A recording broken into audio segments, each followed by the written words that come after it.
Boa tarde, gente. Tô um pouquinho rouca, mas acho que dá pra entender. Hoje a gente vai fazer a atividade do livro de geografia, tá bom? Da página 90 até a página 93. Vamos ver o acesso à educação, a esperança de vida e o desenvolvimento humano. Na aula passada de geografia, a gente viu o que é a desigualdade social, né? Uns têm acesso a uma ótima educação, outros não, a uma qualidade de vida melhor, outros não, dependendo do seu poder aquisitivo, dependendo do quanto a pessoa ganha, tá bom? E agora a gente vai ver cada um desses fatores da desigualdade social, o acesso à educação, a qualidade de vida, né? Que é até quando a pessoa pode viver dependendo do estilo de vida que ela tem, e o desenvolvimento não só daquela pessoa, mas da região onde ela mora, tá bom? Então vamos começar aqui na página 90. O acesso à educação no Brasil tem melhorado bastante nos últimos anos, desculpa. A maioria das crianças está matriculada e frequenta escolas, mas ainda falta muito para que todas as pessoas no país sejam alfabetizadas e a educação tenha melhor qualidade. As pessoas que têm mais de 15 anos não conseguem ler e escrever, têm um bilhete, são consideradas analfabetas. Então, uma pessoa que não sabe ler nem escrever, nem que seja só um bilhetinho, ela é considerada analfabeta. Em geral, o número de analfabetos é maior nas áreas rurais. Observe o mapa abaixo.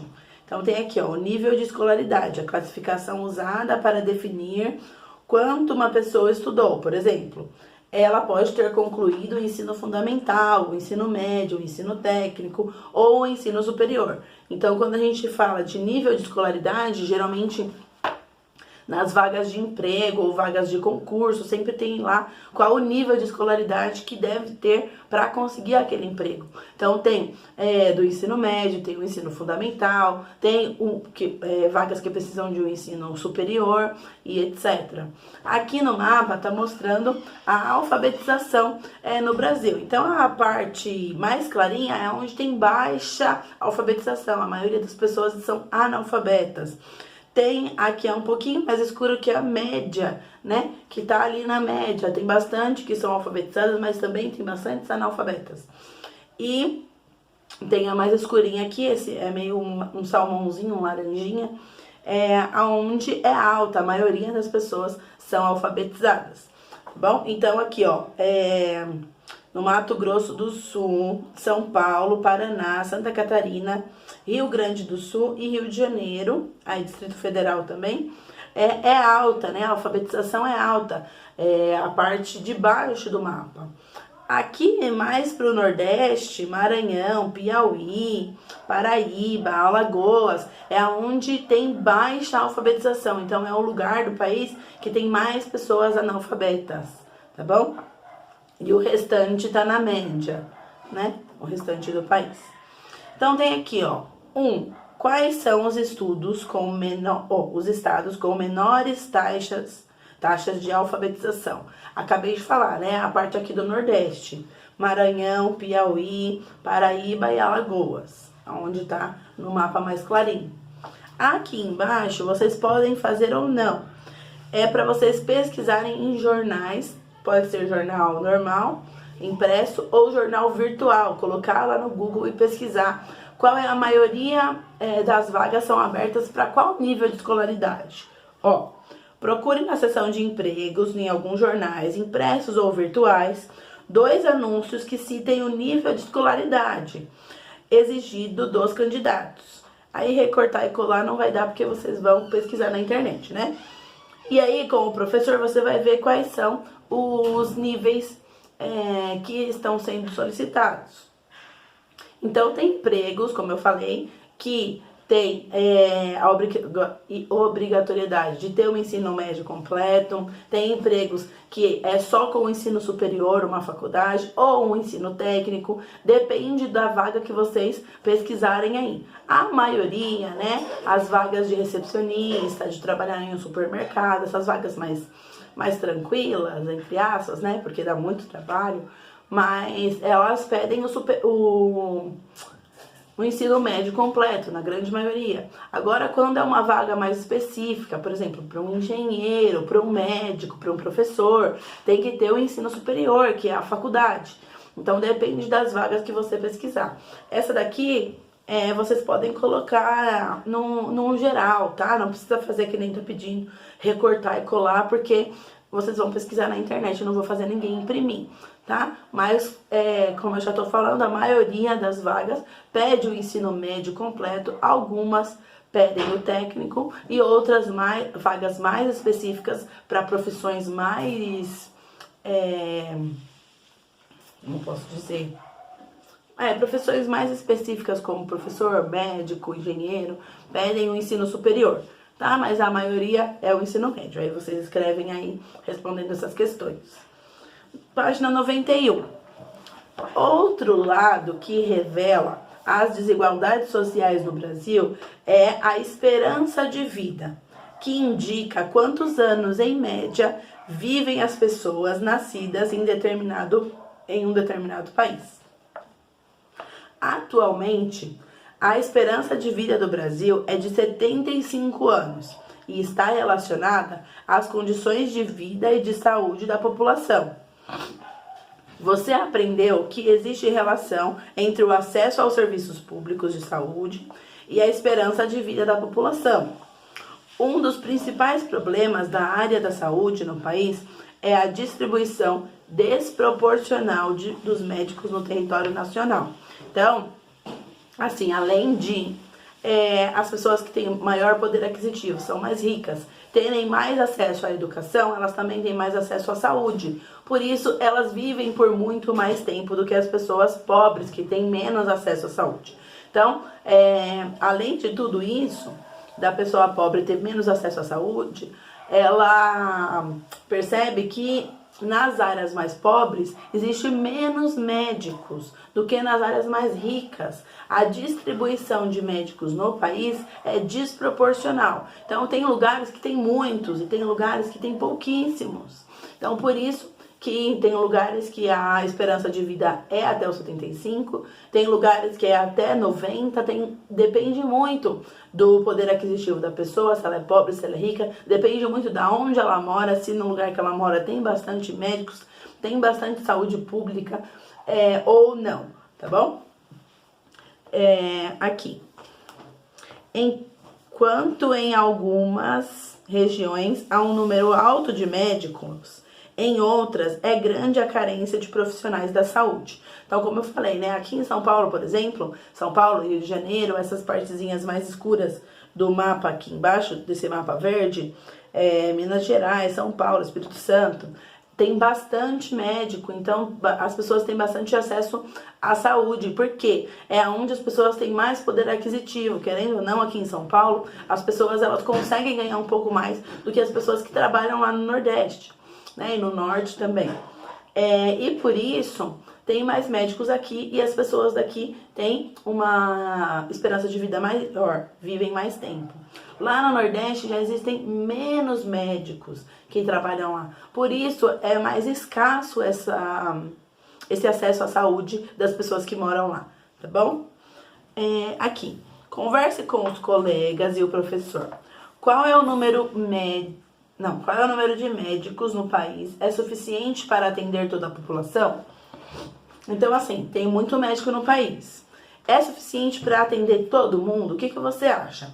Se eu expliquei que a distribuição dos médicos é desproporcional, alguns lugares tem muitos e outros lugares tem poucos, então isso quer dizer que sim, né? Existem médicos suficientes para tratar das pessoas que habitam aqui.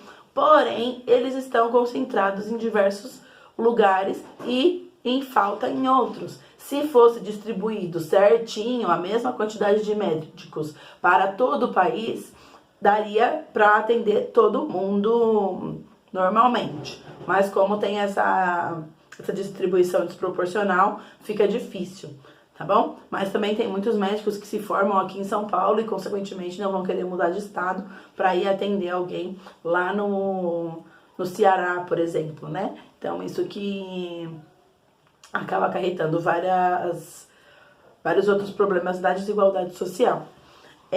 Aqui, observe o mapa ao lado e depois faça as atividades. Anote o nome de 4 estados que apresentam maior esperança de vida. Então, tem no mapa aqui, tá mostrando a esperança de vida. Quando é o verde bem clarinho, é baixa. Tá aqui no Maranhão, Piauí, Bahia, Sergipe e Alagoas. Então, esses são onde tem a mais baixa esperança de vida. A média é em quase tudo aqui, ó.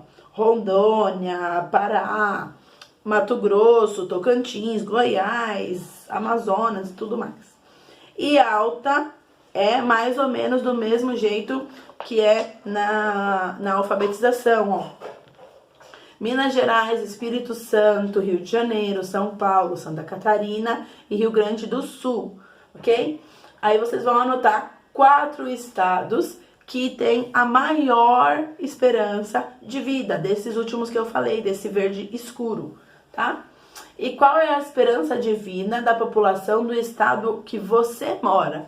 Nós moramos em São Paulo. Qual é a esperança de vida? Baixa, média ou alta? Você vai escrever aí, tá bom? Página 92. Os avanços sociais de uma região podem ser mantidos pela renda. Renda é quanto a pessoa ganha. Pelo acesso à educação e pela esperança de vida da população. Isso significa que, se a população de uma região tem uma renda elevada, se são ricos, se ganham bastante, apresentam altas taxas de alfabetização e de esperança de vida. Essa região tem um alto desenvolvimento humano. Observe o mapa abaixo, os índices de desenvolvimento de cada estado brasileiro. Então, o desenvolvimento é em relação ao estado, né? A cidade que a pessoa mora. Quanto mais poder aquisitivo, mais desenvolvida vai ser aquela cidade. Então, que nem São Paulo. São Paulo é uma das cidades mais desenvolvidas do Brasil. Tem muito acesso à tecnologia, todo mundo praticamente tem acesso a um carro, tem acesso à educação, tem acesso a um hospital, mesmo que seja público, mesmo que não seja o melhor hospital, mas praticamente todo mundo tem um hospital próximo que pode recorrer, ao contrário de outros estados. Então, aqui tem mostrando, né, o índice de desenvolvimento no Brasil, e a parte mais clarinha é a baixa, a média é a mais escurinha e a mais escura de todas é a alta. Então, desenvolvimento tá na parte de baixo do mapa.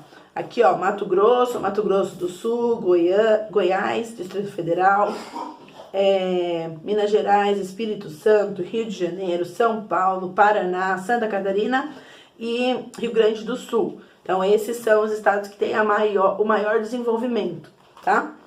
Analise o mapa e indique 2 estados em cada nível de desenvolvimento humano. Então, o que eu vou fazer? Vou pegar 2 estados que têm baixo desenvolvimento. Vou colocar um nome, por exemplo, Maranhão e Piauí. Pronto, coloquei. 2 estados que têm um médio desenvolvimento. Então, vou colocar aqui Acre e Amazonas. E alto tem São Paulo e Rio de Janeiro, Minas Gerais e Espírito Santo. Você vai escolher 2 de cada, certo?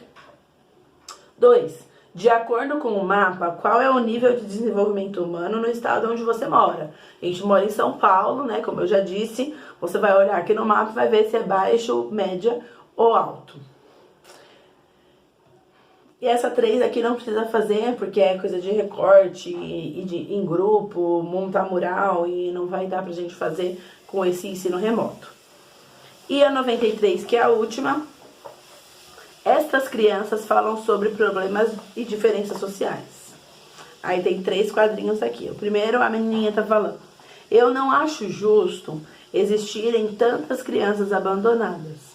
Aí a outra responde: todo mundo deveria ter uma família e uma casa. O outro quadrinho: eu revezaria. Todo mundo ficaria uma semana pobre e uma semana rico. Assim, dava para experimentar as 2 coisas. Aí o outro pensou: tá certo. Não seria melhor todo mundo ficar só rico e pronto? Aí o outro quadrinho aqui embaixo: eu vivo pensando que não deveria existir diferença entre as pessoas. Aí a moça fala: mas como eu posso ser igual a você se eu sou menina?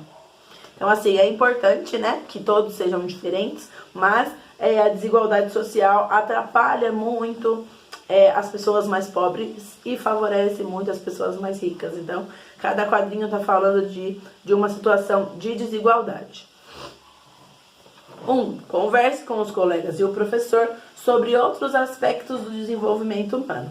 Então, tem aqui, a gente já falou sobre o acesso à educação, sobre o acesso à saúde, sobre o acesso a tecnologias, sobre o acesso à informação. Então, todos esses são aspectos do desenvolvimento humano. Então, se a pessoa tem acesso a uma educação de qualidade, a uma saúde de qualidade, acesso à informação, acesso a uma alimentação saudável, tudo isso é um desenvolvimento, é um privilégio que nem todas as pessoas têm. Bom, pode escrever isso aí, volta um pouquinho o vídeo e vai escrevendo conforme eu vou falando.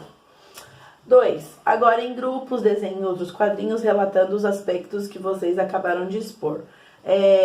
Não precisa ser em grupo, né? Porque a gente tá cada um na sua casa, mas vocês podem fazer 2 quadrinhos aí falando de outras desigualdades sociais, do acesso à educação, acesso à saúde. Então pode colocar 2 bonequinhos conversando, falando: eu acho que todo mundo devia ter acesso a uma escola boa, eu acho que todo mundo devia ser alfabetizado, eu acho que todo mundo podia ter acesso a médicos bons, e etc. Aí vocês vão fazer 2 quadrinhos, mais ou menos falando sobre esse assunto, tá? Seguindo esses aqui de cima. E depois dos quadrinhos prontos, apresentem o trabalho que é mostrando pra mim, tá? É bem simples de fazer, só 2 quadrinhos. Pode ser cada um falando de uma coisa, um falando da saúde, outro falando da educação, outro falando da expectativa de vida. Então, vocês vão colocar de acordo com o que eu fui falando aqui, tá? Da desigualdade social. E depois me manda as fotos. Qualquer dúvida, é só me mandar lá no WhatsApp que eu respondo, tá bom? Desculpa por estar com a voz assim, ontem eu tava bem pior, mas acho que deu pra entender, consegui falar numa altura que consegui explicar direitinho pra vocês, tá bom? Beijo e até amanhã.